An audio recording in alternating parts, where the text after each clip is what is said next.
Assalamualaikum warahmatullahi wabarakatuh. Kembali lagi bersama Ibu Rima.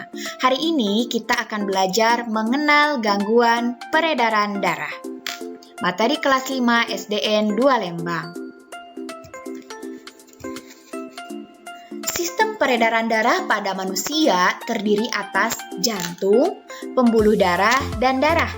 Jika salah satu organ mengalami gangguan, maka proses peredaran darah pun akan mengalami gangguan dan tidak dapat bekerja dengan baik. Nah, macam-macam gangguan peredaran darah. Sebenarnya terdapat banyak sekali gangguan peredaran darah. Hanya saja yang akan Ibu bahas pada pertemuan kita pada hari ini hanya 4. Pertama, jantung koroner. Kedua, hipertensi. Ketiga, hipotensi. Dan yang keempat adalah anemia. Anak-anak semua sudah pernah mendengar penyakit-penyakit ini? Yuk kita bahas ya, agar lebih paham. Pertama, jantung koroner. Jantung koroner adalah gangguan jantung karena adanya penyempitan atau penyumbatan pembuluh darah oleh berbagai macam zat seperti halnya lemak dan zat kapur. Penyumbatan ini menyebabkan aliran darah menjadi terhambat, sehingga jantung tidak dapat bekerja dengan baik. Nah, ini gejala-gejalanya ya. Nyeri dada. Nah, biasanya sedikit ke kiri ya, karena kan letak jantung di sana. Kemudian, merasa berat dalam beraktivitas, kemudian sesak napas, cepat lelah, dan keringat dingin. Sekarang, coba kita perhatikan gambar ini. Nah, ini adalah perbedaan pembuluh darah. Arteri, tahu arteri? Arteri itu adalah pembuluh darah yang membawa darah dari jantung ya. Ini adalah perbedaan arteri yang normal, ini arteri yang beresiko mengalami jantung koroner. Arteri yang normal ini bersih dan lancar berarti aliran darahnya. Sedangkan yang mengalami jantung koroner terdapat flak atau kotoran atau ada hal yang menyumbat di arterinya. Nah, ini bisa disumbatnya karena lemak gitu kan, makanan yang tidak sehat. Bisa juga disumbat oleh darah-darah yang menggumpal. Terdapat berbagai hal yang bisa menyebabkan penyumbatan ini. Yang pertama adalah rokok. Rokok itu beresiko untuk meningkatkan beban kerja jantung. Nah, terlalu sering merokok bisa menimbulkan penggumpalan darah pada arteri.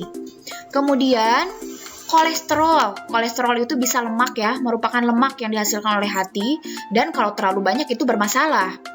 Kemudian obesitas, terlalu gemuk. Kemudian pola makan yang tidak sehat, misalkan kita terlalu banyak makan makanan yang mengandung lemak jenuh. Nah, itu bisa menimbulkan jantung koroner. Selanjutnya, hipertensi atau tekanan darah tinggi. Hipertensi merupakan kondisi ketika tekanan di dalam pembuluh darah meningkat atau melebihi batas normal. Jadi cepat sekali gitu darah mengalirnya. Nah itu. Kemudian ada kebalikannya, ada hipotensi, tekanan darah rendah. Hipotensi merupakan kondisi tekanan darah di dalam arteri yang menurun, yaitu lebih rendah dari 90/60 mm Hg. Nah, kita ingat-ingat ya, hiper berarti tekanan darah tinggi, hyper tinggi, kalau hipo rendah. Hipertensi tekanan darah tinggi, kalau hipotensi tekanan darah rendah. Nah, untuk memahami tentang hipertensi, yuk kita simak dulu video berikut.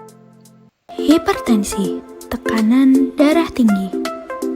Mari kita ketahui berapa tekanan darah Anda. 170/98. Bapak hipertensi. Yuk kita ketahui apa itu hipertensi. Hipertensi adalah kata lain dari tekanan darah tinggi di mana tekanan sistolik lebih dari 140 mm merkuri dan tekanan darah diastolik 90 mm merkuri. Dalam kondisi normal, tekanan darah sistolik normalnya 120 mm merkuri. Sedangkan tekanan diastolik normalnya 80 mm merkuri. Secara global, jumlah hipertensi sebesar 25% dari penduduk dunia, di mana artinya 1 dari 4 orang di antara kita mengidap hipertensi. Di dunia, diketahui bahwa hipertensi menjadi penyebab kematian 9,4 juta orang per tahun. Saat ini, hipertensi menjadi penyebab kematian kelima di Indonesia. Tahukah kamu, tidak semua penderita hipertensi menyadari penyakit yang dideritanya. Itulah mengapa hipertensi disebut sebagai si pembunuh senyap. Hipertensi dapat menyebabkan gangguan otak, gangguan penglihatan, gangguan jantung, gangguan fungsi ginjal, gangguan pembuluh darah tepi, dan gangguan syaraf.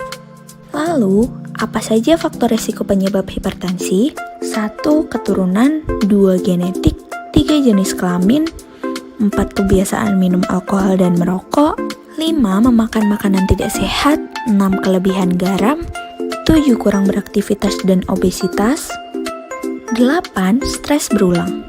Pada dasarnya, hipertensi bisa dicegah loh. Mari kita terapkan pola hidup sehat dengan makan makanan bergizi seimbang dan mengurangi gula dan garam. Lakukan olahraga secara teratur dengan cukup 30 menit setiap hari. Mulailah berhenti merokok dan menghindari alkohol. Terakhir, jangan lupa kontrol tekanan darah Anda, lakukan pengecekan laboratorium, dan minum obat sesuai anjuran dokter. Ayo, kenali gejala hipertensi sejak dini. 1. Jantung berdebar-debar, 2. Mudah lelah, 3. Sakit kepala, 4. Merasa berat di tekuk, 5. Penglihatan kabur, 6. Telinga berdenging, dan mimisan. Apabila itu yang Anda rasakan, segera konsultasikan dengan tenaga kesehatan untuk memperoleh penanganan secepatnya. Selanjutnya, anemia. Anemia merupakan kondisi yang disebabkan karena kurangnya sel darah merah di dalam tubuh. Akibatnya, jumlah oksigen yang diangkut ke jaringan tubuh menjadi berkurang. Nah, perlu kita ingat-ingat lagi bahwa sel darah merah adalah sel darah yang bertugas untuk mengangkut oksigen ke seluruh tubuh. Jadi kalau sel darah merahnya kurang, nanti oksigen yang disebar ke tubuhnya berkurang. Jadi kitanya cepat lemas gitu badannya ya. Nah, penyebab anemia antara lain pendarahan hebat. Jadi kita misalkan kecelakaan, naudzubillah ya. Nah misalkan ada yang kecelakaan, nah darahnya terlalu banyak keluar, nah itu bisa menyebabkan anemia juga. Kemudian kekurangan zat besi, gangguan pembuatan sel darah merah pada sumsum tulang belakang.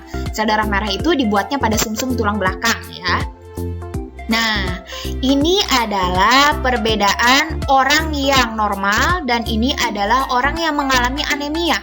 Kalau yang normal, sel darah merahnya banyak dan pekat. Kalau yang anemia, sel darah merahnya hanya sedikit. Jadi, oksigen yang dibawanya pun akan sedikit. Sehingga orang yang mengalami anemia bakal cenderung lemas badannya. Nah, kita jelaskan tentang gejala anemia. Nah, gejala anemia, pucat pada kelopak mata. Kemudian mual, karena matanya biasanya berkunang-kunang ya, jadi bawaannya mual gitu, pengen muntah seperti itu. Kemudian jantung tidak beraturan, keletihan berlebihan, terlalu lelah sekali gitu. Jadi bukan malas ya, jadi capek kalau untuk melakukan aktivitas tuh. Kemudian sakit kepala dan kerontokan rambut. Kemudian mencegah anemia. 1. Mengkonsumsi makanan yang kaya sumber zat besi, nih daging, bayam, ya banyak sebenarnya. Kemudian minum tablet tambah darah, tapi harus sesuai anjuran dokter ya kalau untuk minum tablet tambah darah. Kemudian hindari asupan kalori yang berlebih. Kemudian makan buah-buahan yang mengandung vitamin C. Kemudian lakukan aktivitas fisik yang cukup. Jadi banyak olahraga, jangan terlalu banyak diam gitu. Terus tidur juga jangan terlalu malam. Nah, sekian video kali ini. Terima kasih.